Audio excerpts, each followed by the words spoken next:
तो जासूस फासूस तो क्या क्या हिंदुस्तान की कर पाएंगे। उनके बड़े बड़े जो आईएसआई के बड़े बड़े एजेंट हैं वो आकर फेल हो गए। अक्सर अरेस्ट करती रहती है। पूरा पाकिस्तान उनको जान गया, पूरा दुनिया में काफ़ी लोग उनको जान गए, तमाम मीडिया उनको प्रोजेक्ट कर रहा है। तो उनको इस तरह के बारे में बड़ी सारी कंट्रोवर्सी है। उनकी एज 21 साल है, 4 बच्चों की माँ है और पासपोर्ट में 27 साल है। तो तमाम चीज़ें इन्वेस्टिगेशन की जाएंगी। सचिन मीना के तो कोई औकात ही कुछ नहीं जो उसके पिछली बैकग्राउंड दिखा रहे हैं। कोई ऐसा उसका हाई फाई प्रोफाइल नहीं है, पढ़ा लिखा नहीं है। तो नमस्ते, सत श्री अकाल, अस्सलाम वालेकुम। कैसे हैं आप सब? उम्मीद करती हूँ आप सब अच्छे से होंगे।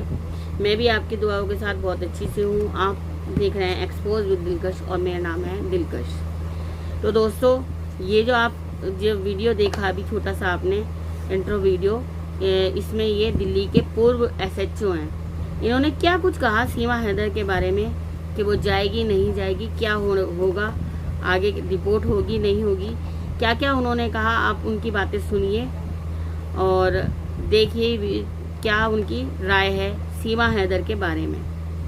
अगर ये वीडियो आपको अच्छी लगे तो प्लीज़ मेरे चैनल को सब्सक्राइब करना, मेरी वीडियो को लाइक करना और प्लीज़ वीडियो को फुल वॉच करना।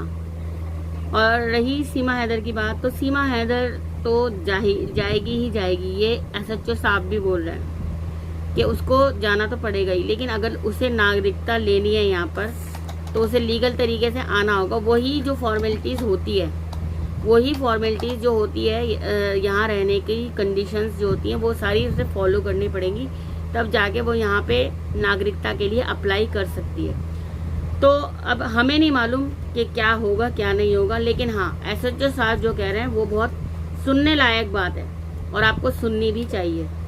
तो आप ये वीडियो देखिए, पूरी फुल वॉच करना और एक एक पॉइंट SHO साहब का सुनना और फिर उसके बाद अपनी राय मुझे कमेंट में लिख के जरूर बताना। Thank you for watching.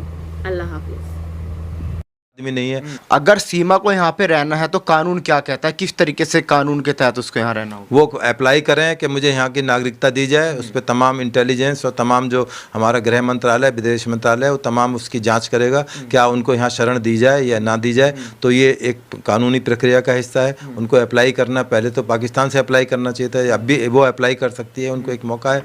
सरकारें चाहें तो रिजेक्ट भी कर सकती हैं, चाहे उनको लगे कि हाँ वाकई में इनको राजनीतिक शरण देनी चाहिए, पॉलिटिकल असाइलम मिलना चाहिए, तो उनको मिल जाएगी। ये जो पिक्चर आई थी गदर, ये गदर पिक्चर का सीन नहीं है, कोई फिल्माया नहीं जा रहा है, परंतु इसको जिस तरह से फिल्माने की कोशिश की जा रही है सीमा द्वारा या सचिन द्वारा या इसके पर्दे के पीछे कुछ और लोग हों, तो उनके तमाम की इन्वेस्टिगेशन यूपी पुलिस कर रही है।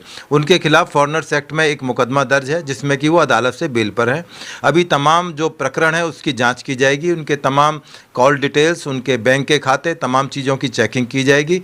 किस तरह से गुलाम हैदर के साथ उनकी पाकिस्तान में शादी हुई और किस तरह से इंडिया आई, क्योंकि उनके पति जो है गुलाम हैदर दुबई के अंदर रहते हैं और दुबई में क्या काम करते हैं और किस तरह से उसको यहाँ पर भेजा गया। और इवन पाकिस्तान की जो मीडिया है या जो वहाँ के सीनियर लोग हैं उनका कहना है ये पाकिस्तानी है ही नहीं, ये हिंदुस्तानी है और ये जानबूझ के पाकिस्तान का कर रहे हैं। आपको याद होगा जब बॉम्बे में अटैक हुआ था, ताज अटैक हुआ था, तब उसमें कसाब नाम का अपराधी पकड़ा गया था। उसके तमाम डोजियर हिंदुस्तान की इंटेलिजेंस एजेंसीज ने पाकिस्तान को भेजे थे। पाकिस्तान ने साफ मना कर दिया था कि हमारा नागरिक नहीं है, जबकि तमाम सोशल मीडिया में उसका गांव, घर, उसके पति, परिवार, सब कुछ, उसके माता पिता के इंटरव्यू तक हिंदुस्तान की पुलिस ने और तमाम मीडिया ने दिखाए थे। तो पाकिस्तान की पुरानी आदत है कि अपने पीछा छुड़ाना, क्योंकि वहाँ पर कोई डेमोक्रेसी नाम की चीज़ नहीं है। आपने देखा किस तरह से इमरान खान को लेकर वहाँ तमाम हंगामे हुए, जेल, कोर्ट, कचहरी, और इस तरह से हिंदुस्तान में नहीं होता, क्योंकि यहाँ तमाम सरकारें चुनी जाती हैं, पब्लिक यहाँ चुनती है। वहाँ कभी भी देश का तख्ता पलटा जाता है। जो हालात वहाँ पर बने हुए हैं, अब वो किसी तरह से चाहते हैं कि तमाम चीज़ें हिंदुस्तान की तरफ मोड़ दी जाएँ, परंतु अब हिंदुस्तान वो हिंदुस्तान नहीं रहा है। बहुत मजबूत हिंदुस्तान है। सीमा हैदर को एक ना एक दिन यहाँ से डिपोर्ट किया ही जाएगा। लेकिन सर, जिस तरीके से सीमा हैदर कह रही है कि वो पाकिस्तान नहीं जाएगी, अगर वो पाकिस्तान जाती है तो उसको मार दिया जाएगा, उसको यहाँ की जेल में रहना मंजूर है। देखिए, ये उनके इस कहने से या इसके डायलॉग से हमारे देश का कानून नहीं चलता, क्योंकि अदालतें निर्णय करेंगी कि उनको डिपोर्ट किया जाए और किस आधार पर डिपोर्ट किया जाए। क्या उनको पबजी के आधार पर, केवल सचिन के प्यार की वजह से हिंदुस्तान में रहने की इजाज़त दी जाए? तो हिंदुस्तान कभी नहीं चाहेगा कि इस तरह से लोग प्यार मोहब्बत में आकर हिंदुस्तान में बसने लगे। तो इसलिए ये जल्दबाजी होगा कि वो प्यार की वजह से उनको मार दिया जाएगा। ये उनके अपना कंट्री का एक मसला है, क्या उनको मारा जाएगा, छोड़ा जाएगा, या उनके पति उनको तलाक देंगे, रखेंगे, उनका एक व्यक्तिगत मामला है। परंतु हम कानून के मानने वाले हैं। हमारा देश अदालतों से और कानून से चलता है। कानून में जो प्रक्रिया है उसका पूरा अपनाया जाएगा। और वैसे भी वो योगी जी उत्तर प्रदेश का एक बहुत बड़ा स्ट्रॉन्ग एक मैसेज पूरे हिंदुस्तान में देने की कोशिश की है। तो वहाँ योगी की पुलिस है, वो तमाम इन्वेस्टिगेशन करेगी, अदालतों को बताएगी, और यदि डिपोर्ट करने की ज़रूरत हुई तो ज़रूर डिपोर्ट किया जाएगा। और डिपोर्ट किया भी जाना चाहिए कि एक मिसाल ना बन जाए कि ये फिल्मों की कहानी की तरह जो है हो जाए और भी कुछ लोग धीरे धीरे करके यहाँ बसने लगे।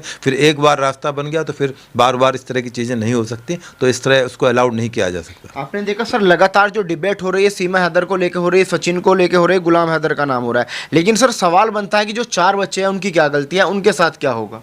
हाँ बिल्कुल, जो वहाँ का पाकिस्तान का कानून है बिल्कुल उसके हिसाब से वहाँ की सरकारों को चाहिए। ठीक है, उनका डेमोक्रेटिक कंट्री नहीं है, परंतु उनकी ज़िंदगी का सवाल है। बिल्कुल पाकिस्तान को ये डिप्लोमेटिक चैनल से उनको बताया जाएगा, और उम्मीद है कि शायद हमारी सरकार ने उनको आगाह कर दिया होगा कि इस तरह से सीमा नाम की लेडी है, उनके 4 बच्चे हैं, आप उनका टेक केयर करें, उनका ध्यान रखें। तो उनकी सरकारों का काम है, पाकिस्तान की सरकारों का, कि उनके बच्चों का और सीमा का ध्यान रखें कि उनके पति या दूसरे लोग उनके साथ बलोच लोग जो है उनको मारना दें। जो उनका खतरा है जायज़ है नाजायज़ है, ये तो वहाँ की सरकारों का काम है। हिंदुस्तान की सरकार का काम है कानूनी एक्शन लेना, वो एक्शन लेंगे।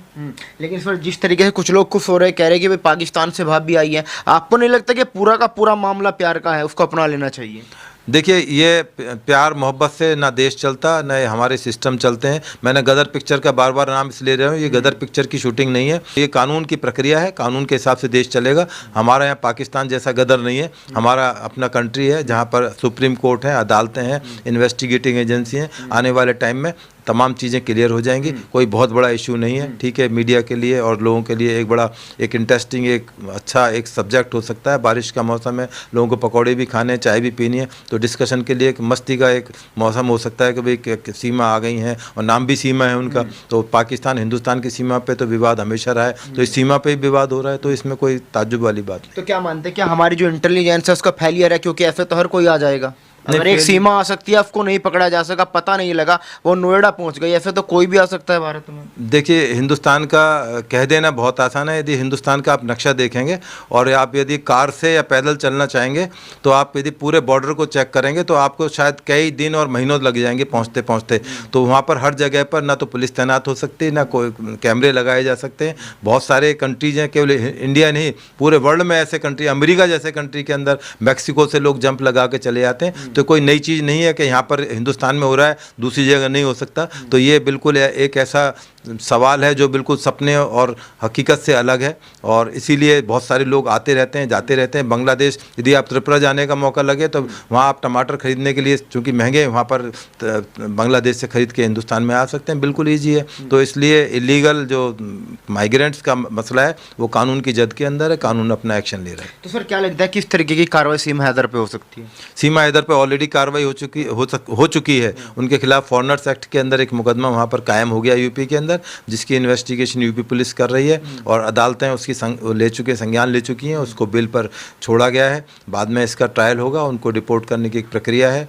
तो उसमें FRRO डिपार्टमेंट है, वो इन्वॉल्व होता है, मिनिस्ट्री इन्वॉल्व होती है, उनको रिपोर्ट कर दिया जाएगा। उनको सीमा पर उनके जो BSF के हमारे साथी हैं वो उनको हैंड ओवर कर देंगे अपने काउंटर पार्ट को। तो ये एक सामान्य प्रक्रिया जो अक्सर पुलिस और सरकारें करती रहती हैं, ये कोई नई चीज़ नहीं है हिंदुस्तान के लिए। हज़ारों की तादाद में दिल्ली से हम लोग रिपोर्ट करते हैं, बांग्लादेश बॉर्डर पर उनको छोड़ कर आया जाता है। आपको नहीं लगता सर ये जो मामला है अब ह्यूमन राइट्स का भी बन गया है? क्योंकि वो पाकिस्तान में मुस्लिम थी, यहाँ के उसने हिंदू धर्म अपना लिया। अब अगर वो पाकिस्तान जाती है, पाकिस्तान में हिंदुओं की हालत आपको पता ही है कि क्या हालत है वहाँ। तो पर इस भावना से देश नहीं चलते ना कि वहाँ पर ह्यूमन राइट्स नहीं है तो यहाँ पूरा दुनिया के लोग यहाँ आकर बसने लगे, क्योंकि वहाँ पर ह्यूमन राइट्स नहीं है। अब यूक्रेन के अंदर, रशिया के अंदर बाढ़ चल रहा है, पूरे यूक्रेन के हम इंडिया में आकर बसें क्योंकि हमारे ह्यूमन राइट नहीं, रशिया हम पर अटैक कर रहा है, मारे जा रहे हैं। तो इस तरह से कानून नहीं चलता, कानून प्रक्रिया के तहत चलता है और प्रक्रिया अपना रहे हैं।